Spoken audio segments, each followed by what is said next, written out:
దాదాపు 108 దేశాల నుంచి వచ్చిన సుందరీమణులను పోటీలో వెనక్కి నెట్టి మిస్ వరల్డ్ కిరీటాన్ని తన సొంతం చేసుకుంది థాయిలాండ్ భామ ఓపల్ సుజాత. ఎంతో కాంపిటీషన్ ఉన్న ఈ పోటీలో మిస్ వరల్డ్ 2025గా విజయం సాధించింది. మిస్ వరల్డ్ గెలుచుకున్న తర్వాత ఆమె జాతీయ మీడియాతో మాట్లాడింది. ఇందులో భాగంగా ఇండియన్ ఫిల్మ్ ఇండస్ట్రీలోని కొన్ని సినిమాలతో పాటు హీరోయిన్స్ గురించి కూడా ప్రస్తావించింది ప్రపంచ సుందరి థాయిలాండ్ భామ ఓపల్ సుజాత. తనకెంతో ఇష్టమైన మానుషి చిల్లర్ను ఫినాలేలో కలిశానని, ప్రియాంక చోప్రే తన ఇన్స్పిరేషన్ అని చెప్పింది. అంతేకాదు బాలీవుడ్ హీరోయిన్ అలియా భట్ కూడా తనకు తెలుసని చెప్పింది. ఈ నేపథ్యంలోనే డార్లింగ్ ప్రభాస్ నటించిన బాహుబలి గురించి కూడా కొన్ని ఆసక్తికరమైన కామెంట్స్ చేసింది. ప్రస్తుతం ఈ విషయం సోషల్ మీడియాలో తెగ చక్కర్లు కొడుతోంది.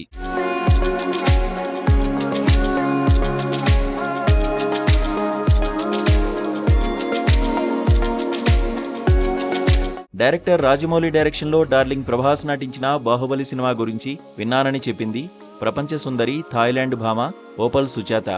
కాకపోతే బాహుబలి సినిమా ఇంకా చూడలేదంది.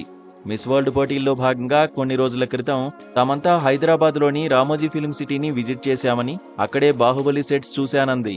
ఎలాగైనా పోటీలు పూర్తయ్యాక బాహుబలి సినిమా చూడాలని తనకు తానే ప్రామిస్ చేసుకున్నానంది.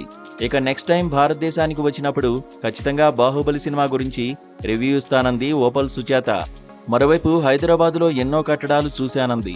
ఇక్కడ ఫుడ్ అద్భుతమని, అన్ని ఫెసిలిటీస్ చాలా బాగున్నాయని హైదరాబాద్ సిటీని ఉద్దేశించి చెప్పుకొచ్చింది miss world beauty Opal Sujatha.